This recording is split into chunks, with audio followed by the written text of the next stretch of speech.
Good evening. I trust you've had a fruitful day. I do not say happy, though I hope it has been happy. Namo tassa bhagavato arahato samma sambuddhassa. Namo tassa bhagavato arahato samma sambuddhassa. Namo tassa bhagavato arahato samma sambuddhassa. Homage to the Buddha, the blessed, noble, and fully self-awakened one. So this evening we'll come to the end of these wonderful expressions of aspiration. The next one is, so I'm going to do the same so that we overcome our biases, just to listen, catch that reaction, let it go, and then open up to the statement. Luckily, none of these are controversial, which would cause us to shake our fists and other such demonstrations. So I find it difficult to choose one above others. So ideally, I would go for one which involves keeping the precepts. If this is too wide, I will allow myself to be influenced by our post-truth world and identify the value of truth. Truth in personal relationships and interpersonal transactions, truth in the corporate worlds and the world of work, truth in politics, don't laugh, that's written here, I didn't say that, don't laugh. And to the spiritual truths, we seek the truths of the Dharma.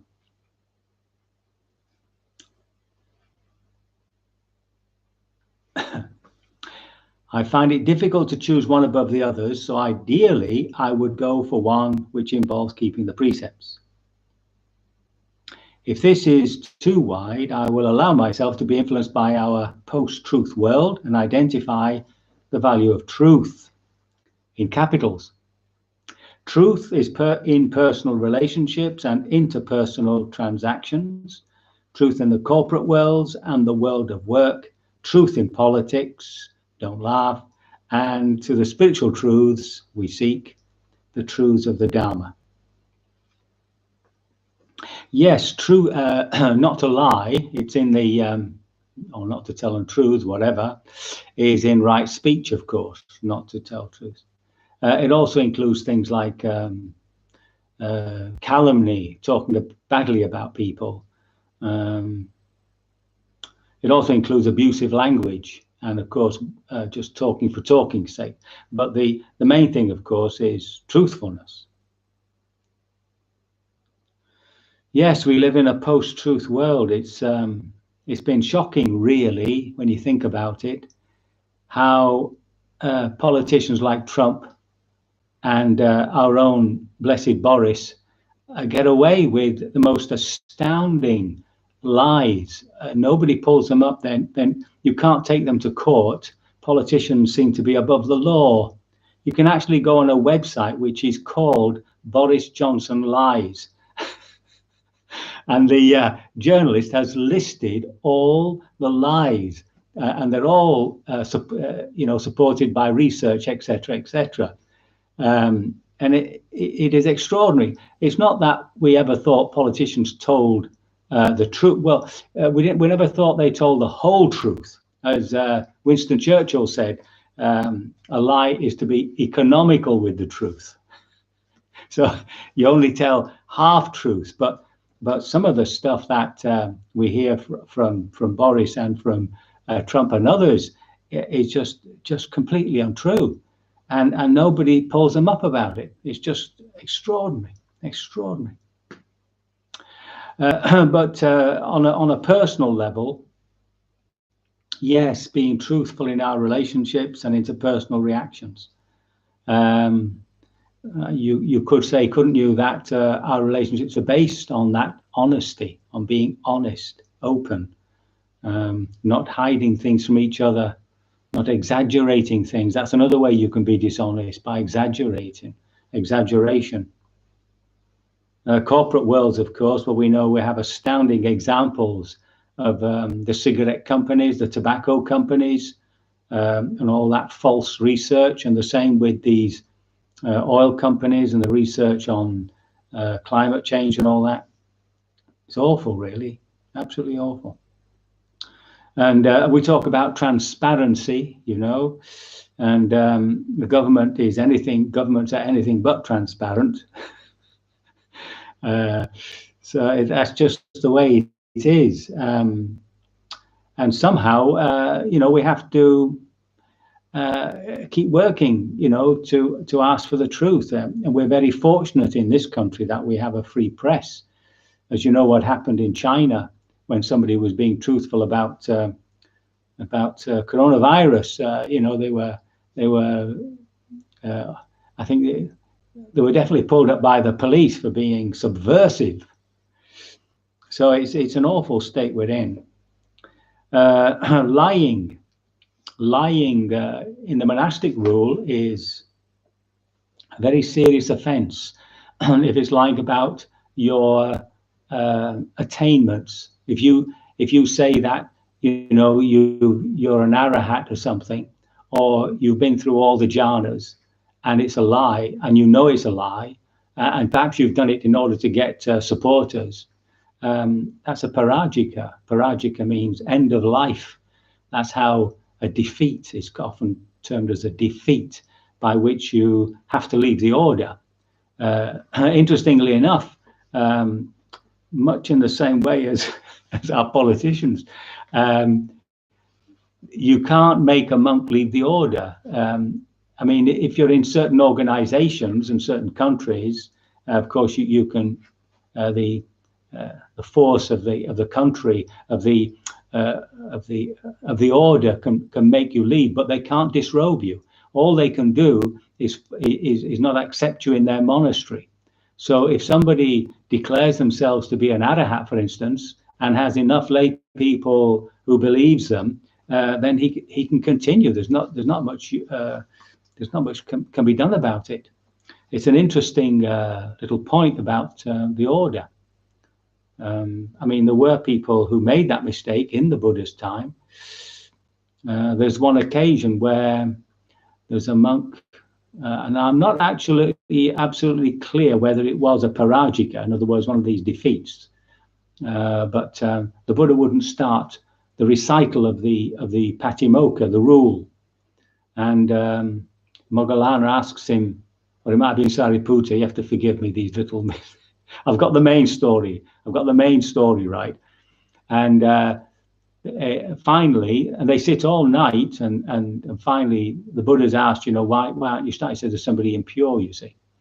And Moggallana, so it's Moggallana with his special abilities, could see who it was, and actually got hold of him and threw him out of the meeting. It's about the only bit of violence that seems to occur in the scriptures. So truth is of course an absolute necessity. Absolute necessity. Yes, I've got here that wonderful moment when Trump's people came out with this wonderful phrase, alternative facts. I thought that was absolutely brilliant. Alternative facts. And of course, perhaps some of the hardest thing is to be truthful to ourselves. Sometimes we're not truthful to ourselves, not really open to our own defilements. I always remember being slightly shocked when I realized that I was jealous. I was jealous of somebody. And it took me by surprise, because, you know, I would have gone around saying, well, you know, I'm not jealous of anybody. But in fact, on this particular occasion, I was, and that pulled me up, you see. So I keep a lookout for that sort of well, unwholesome mental state. Jealousy is one of those things that we don't obviously like to accept about ourselves, because it diminishes us. I mean, as soon as you're jealous of somebody, you're saying that they're better than you. So yes, that truth is something that we could all ponder more on. and demand it of our politicians, especially of our politicians. Very good. So the next one is, my thoughts on society is that we need a greater awareness of our interdependence with all human beings, but also all organisms, animals, birds, insects, etc. Then it wouldn't occur to us to cause any harm to anything. We'll be peaceful and considerate.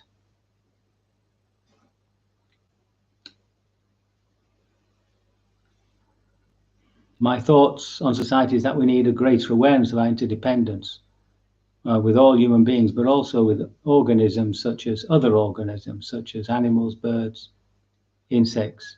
And it wouldn't occur to us to cause any harm to anything. We would be peaceful and considerate. So we've had similar expressions of that, of course, interdependence. Thich Nhat Hanh's poem about I am this, I am that. Some of you might know it. I am the flower on the something. You know, it's a bit romantic, but really it's trying to a poetic way of saying that I am my relationships. I am. That's what I am phenomenally. I'm my relationship. I'm a relationship to me. And as soon as I meet somebody, I become somebody else. As soon as I'm in nature, I become somebody else. We're always recreating ourselves within a given situation, within a given environment. If there's no environment there, then it becomes a real unpleasant place. I remember in the earlier discourses that I was in the earlier talks that I was giving, we talked about this confinement, solitary confinement for prisoners, and how it can really mess them up psychologically, because you need that feed. You need the feed from other people, or else your mind just goes a bit bonkers. That is, unless you've not got so many defilements. In the monk's life, you're not supposed to go out on your own until you've reached the first path and fruit. Meaning, going into the jungles and all, and the forest in those days, because of the danger of losing your mind.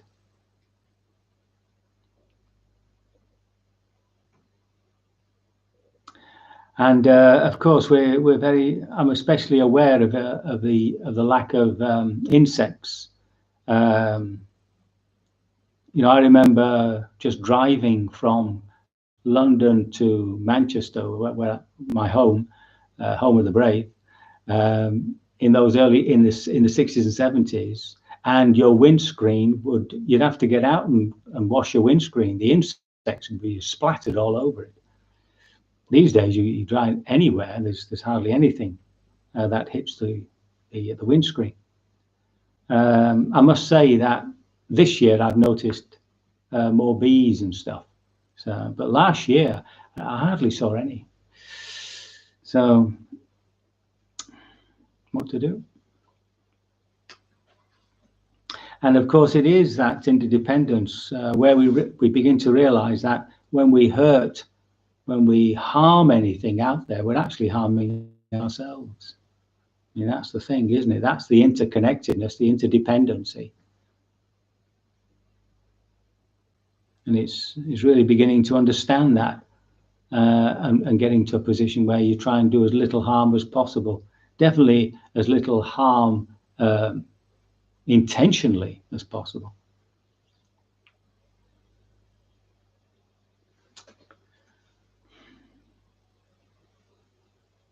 The next one is, my value statement would be, we need to recognize the real relationship of fundamental interdependence that exists between us individuals and social groups, between us as species and the planet, and to start behave accordingly.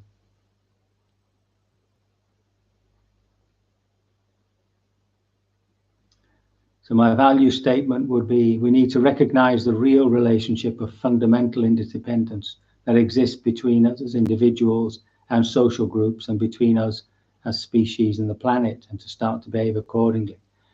So as I said, I just, laid them out as they came in rather than put them in sections. But these two came one after the other. So obviously, much the same sentiment here.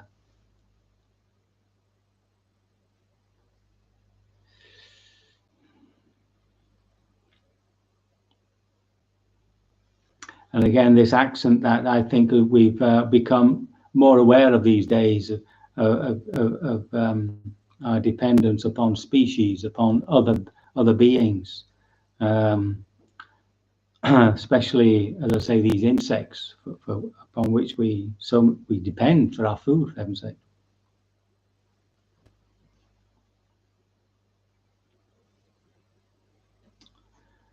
The next one is regards your request for our thoughts. What I found most rewarding and liberating is rejoicing in other people's happiness and success. I find it trickier than feeling compassion for those struggling. It is somehow much easier to be a bigger person, to find love for someone in need. But the joy that comes from truly feeling happy for someone that is already in a good place and finding generosity to wish them even more happiness, this has been a lovely, uplifting revelation for me from our evening sittings. Not an easy one, though.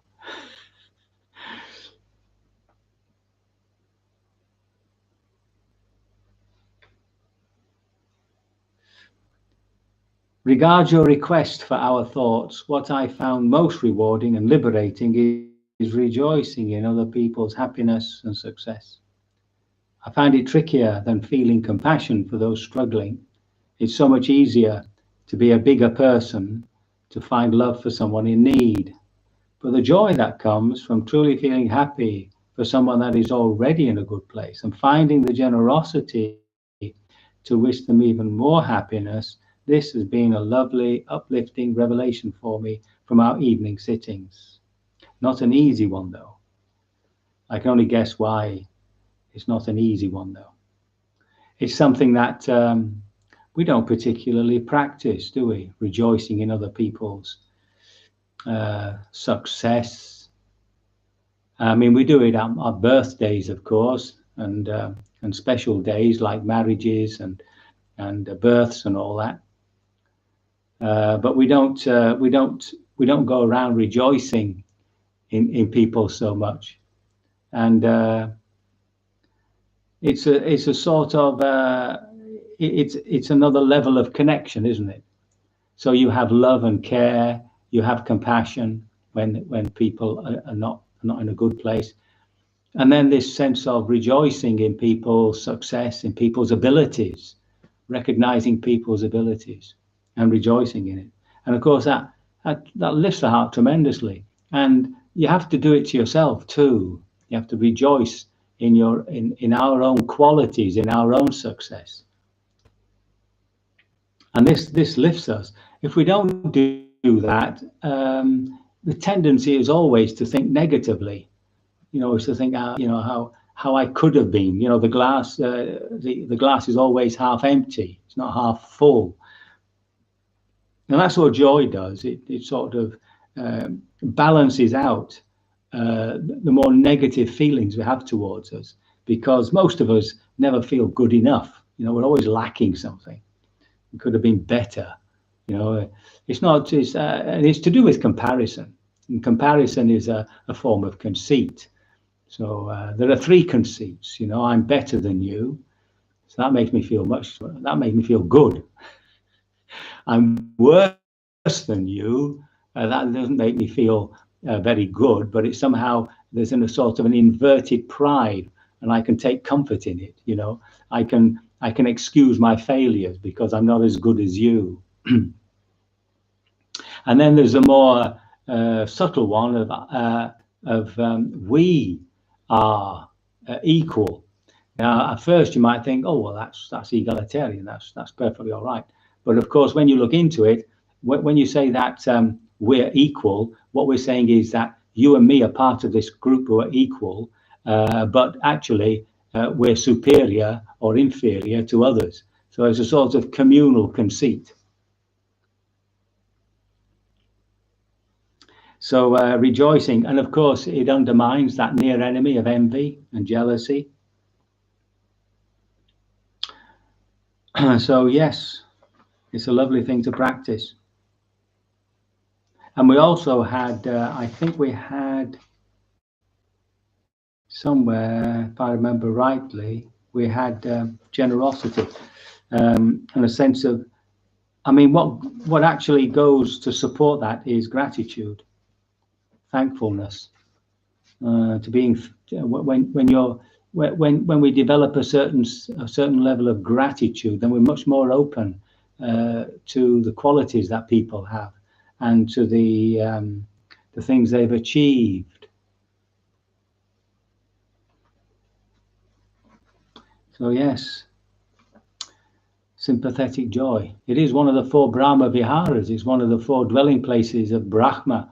So what the Buddha is saying there is that this is one of the greatest mental states we can develop. Yeah. And I have to say, it's not often taught. I don't remember doing any in all my training. I mean, it was there, of course. One is happy, but there's no specific training any time in any of my spiritual practice, you know, in Buddhism, to do with joy. I have put you onto that book, by the way. I mentioned it before, Awakening Joy by James Barras. Very good. So now, today, I had an email which nicely sums up everything for me. So I've not had to think about how to draw these questions to a conclusion. I've been enjoying the exploration of values over the last few days. It is fascinating to see how the different perfections all link up, so that each one of them can become an entry point to developing all of them. That works nicely with the diversity of humanity. My initial response to your question, which value would be most fundamental, was humility. It's not one of the parami, that's one of the 10 perfections. On reflection, I see it as related to generosity. Both imply that my own needs and opinions are not of more value than those of others around me or far away, and allow for the possibility that my own views may be limited, that another person may be as blind, and that their view is as limited, as mine, holding a different part of the same elephant and describing the whole beast from their own perspective. If enough of us could come together to share our limited perspectives openly and without clinging, then between us a fuller picture of reality might emerge and hopefully lead to a better collective and individual actions in the world. I can now see that it also all links up with renunciation, in particular of ego-driven views. The paramis are an area that I have so far not greatly looked at, partly believing that it was necessary to get rid of the taints, the old taints, before they can develop. If I understood you rightly last night, both processes can actually happen in parallel. That's great and encouraging to hear. Of course, thinking about it, the two are like positive and negative images. By developing the perfections, I can start reducing the taints and vice versa. So these are lovely ending paragraphs for us, and as I say, have relieved me of any duty of drawing things up. So I shall read it again. I've been enjoying the exploration of values over the last few days. It is fascinating to see how the different perfections all link up, so that each one of them can become an entry point to developing all of them. That works nicely with the diversity of humanity. My initial response to your question, which value would be most fundamental, was humility. It's not one of the parami, the perfections. On reflection, I see it as related to generosity. Both imply my own needs and opinions are not of more value than those of others around me or far away, and allow for the possibility that my own views may be limited, that another person may be as blind and their view as limited as mine, holding a different part of the same elephant and describing the whole beast from their own perspective. If enough of us can come together to share our limited perspectives openly and without clinging, then between us a fuller picture of reality will emerge and hopefully lead to a better collective and individual actions in the world. I can see now that it all links up with renunciation, in particular the ego-driven views. The parami is an area I've so far not greatly looked at, partly believing that it's necessary to get rid of the taints before they can develop. I understood you right last night. Both processes can actually happen in parallel. That's great and encouraging to hear. Of course, thinking about it, the two are like positive and negative images. By developing the perfections, I can start reducing the taints and vice versa. Yeah, that's a lovely conclusion for us. I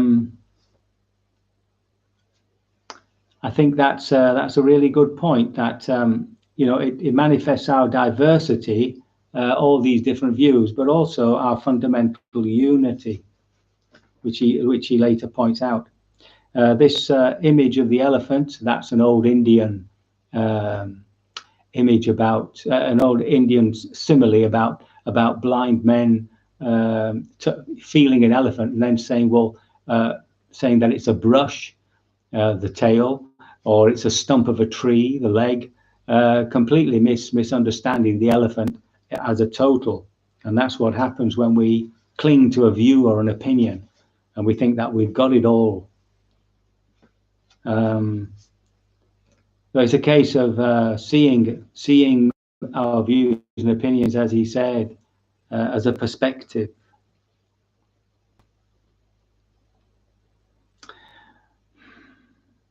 This business of working with the taints when they come up, but also developing the parami. Yes, indeed, that's what we're instructed to do. And remember that the energy or the malevolent energy or the turbulences that come with the defilements, that energy is not lost. It is transformed.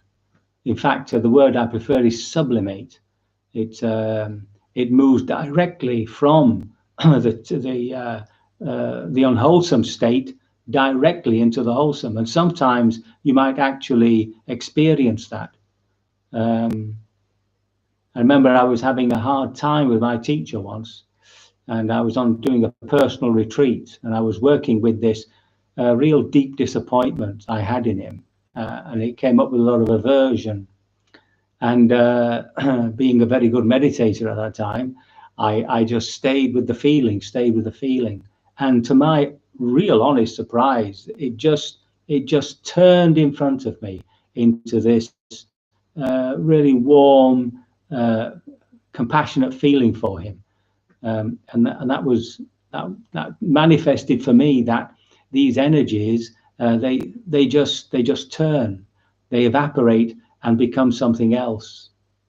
So you can work on both, huh?